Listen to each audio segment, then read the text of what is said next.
Hi friends, welcome to another video. Last time I shared my climbing adventures with you to some of the nice boulders that we saw on our first trip to Albarracin. Today I will give you some more ideas on what you can expect on your visit, as well as some tips and advice on how you can best prepare on your trip to Albarracin so that you can have a memorable experience just like we did. The information that I'm about to share with you in this video are purely based on our own research, experiences, and observations during our trip to Albarracin.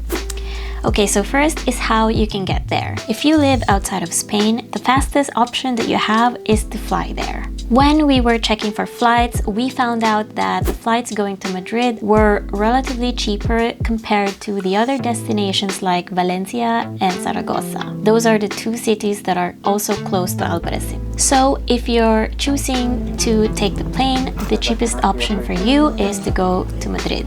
And once you get to Madrid or any destination you pick, you'll need to rent a car because there are no other public transportations that you can take to get there. So your only option is to get a private vehicle.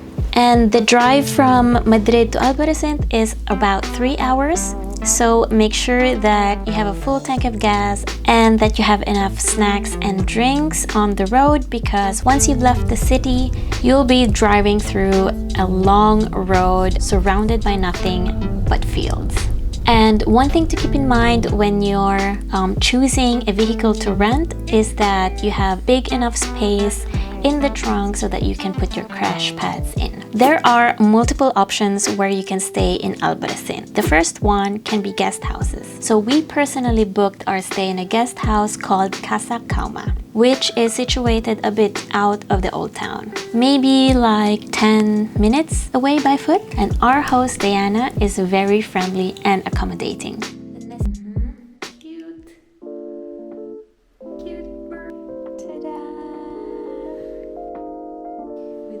She also recommended us some of the nice restaurants where we can have a breakfast inside the old town. And one particular favorite of ours is called Genissimo Bar and Resto, where they serve really good breakfast and a good cup of coffee. We go there almost every morning to start the day.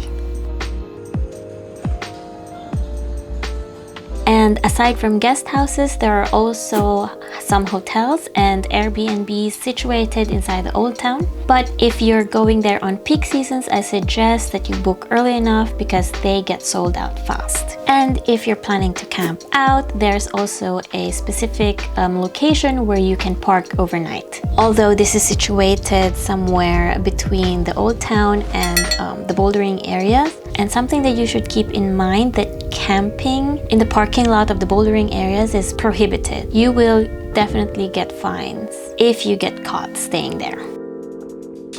Climbing in Albarracin was truly special.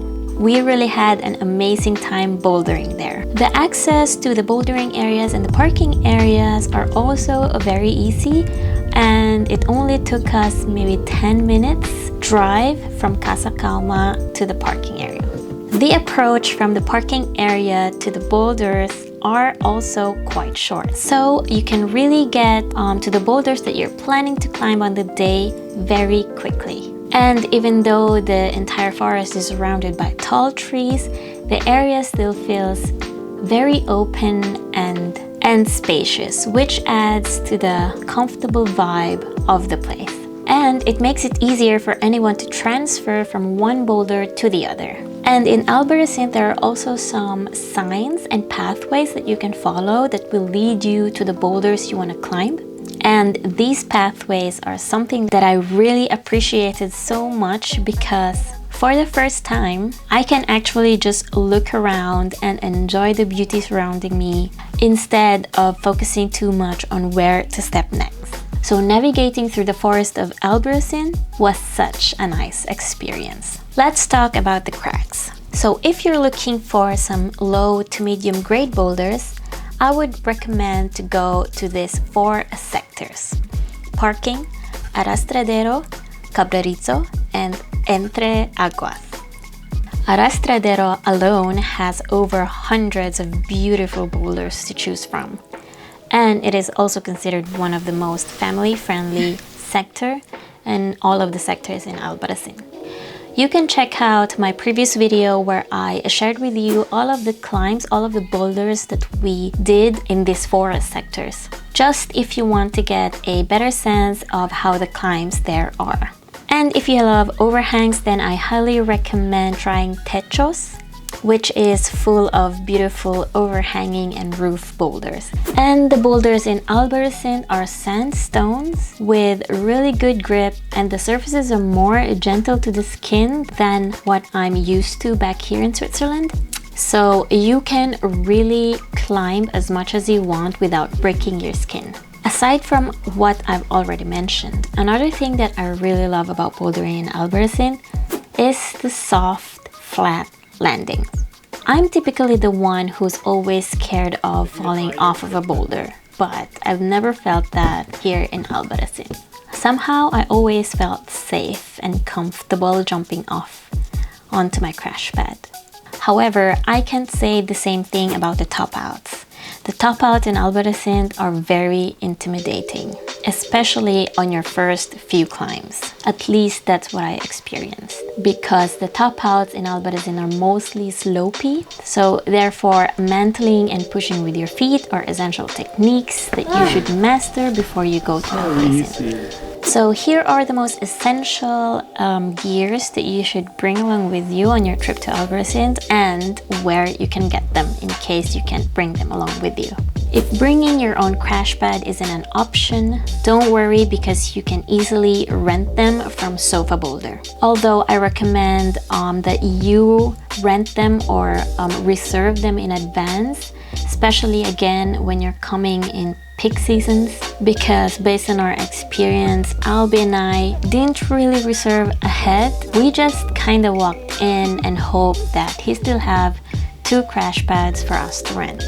Thankfully, we were lucky enough that he has 2 left. Can you imagine what would have happened if he didn't have any crash pads anymore for us? We would have wasted the entire trip, because we can't really go bouldering without crash pads. So be better than us, reserve ahead.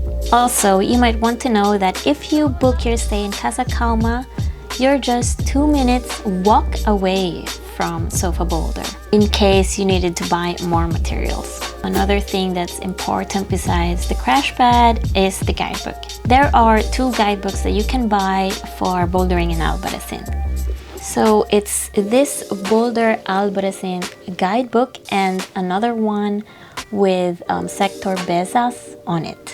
So we only had this guidebook, and to be honest, we didn't even find the need for the new one, since it is only our first trip to Albarracín, and most of the classic climbs that you want to try on your first trip to Albarracín are all in here anyways. So I guess this is more than enough if you can't find the new guidebook. Also, this book is complete with detailed information about the boulder, and it's also available in colored pictures.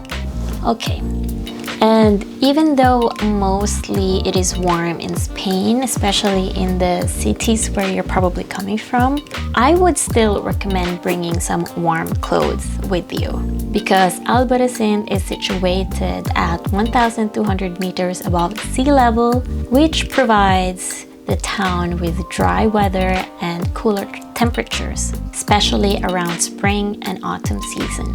So just be prepared with warm clothes during your trip, because you can always remove them if you feel too warm. And the rest of the gears that you should bring along with you are the chalk, brush, bouldering shoes, water, snacks, and maybe athletic tape. If you want a more detailed video about these gears, you can check out one of my videos where I shared with you all of the essential gears that I always bring along with me whenever I go outdoor bouldering. So here are some more tips and advice that I can give you about bouldering in Albarracín. First is visit on weekdays. So if you can, I highly recommend visiting or coming to Albarracín on weekdays, because there are far less people compared to the weekends.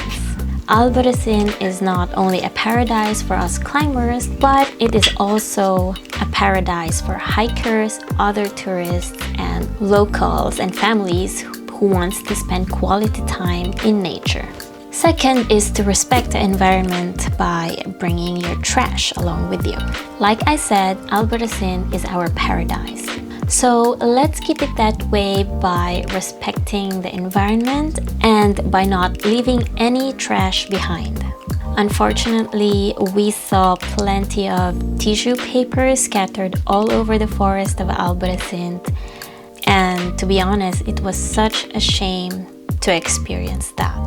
But we're still hoping that this situation can be improved, but for now, I'm encouraging you, regardless of where you're climbing, always bring your trash with you. Don't leave them in the cracks. That's our home. Let's keep it clean and safe for everyone else. Maintaining the peace in the forest and respecting other climbers. So aside from respecting our environment, let's not also forget to respect the other climbers who are there by maintaining peace at the crags. Now, I'm not saying that you're not allowed to enjoy your time in Albarracin, but just be aware that there could be other climbers there who might be concentrating on sending a project, or just anyone who's there for some peace and quiet.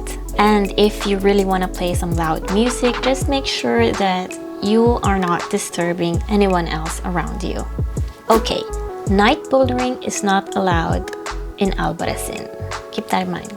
And if you only have a very tight schedule to spend in Albarracin, and I'm sure you want to maximize this tight or limited days that you have by visiting the crags as often as you like, so therefore, I would suggest for you to bring either a massage gun, foam roller, or any muscle recovery aid you can bring with you. Every night before you go to bed, massage your muscles to speed up recovery and reduce muscle soreness for the next day. Using a foam roller or a massage gun are the best tools for that. Personally, I also put salon pads all over my aching muscles. And that really helps me heal faster and feel so much better to climb the next day. But if you're more flexible with your time and you can afford to have rest days, I highly recommend visiting and exploring the old town of Albarracin. The narrow streets, red buildings, and colorful bell towers, the entire vibe expresses what Spain is all about.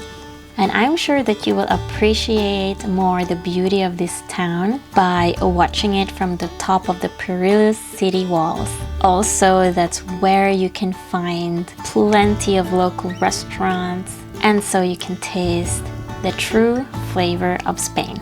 But you must also learn how to speak a little bit of Spanish. That's if you want to communicate what you want, because only a handful of people can speak English in Albarracin. So make sure you know how to say at least "Quiero un café con leche, por favor." That's if you want to get your daily cup of coffee with milk. Or just download any translator app and you'll be fine too. I am very excited for you to experience Albarracin for the first time. This place will always have a special place in my heart. Don't forget to check out my previous video so you'll know what kind of climbs are waiting for you in Albarracin. I hope that everything that I shared with you today were helpful in some ways. I really wish you to have a great time bouldering in Albarracin. And if you've already been there, let me know how your experience was.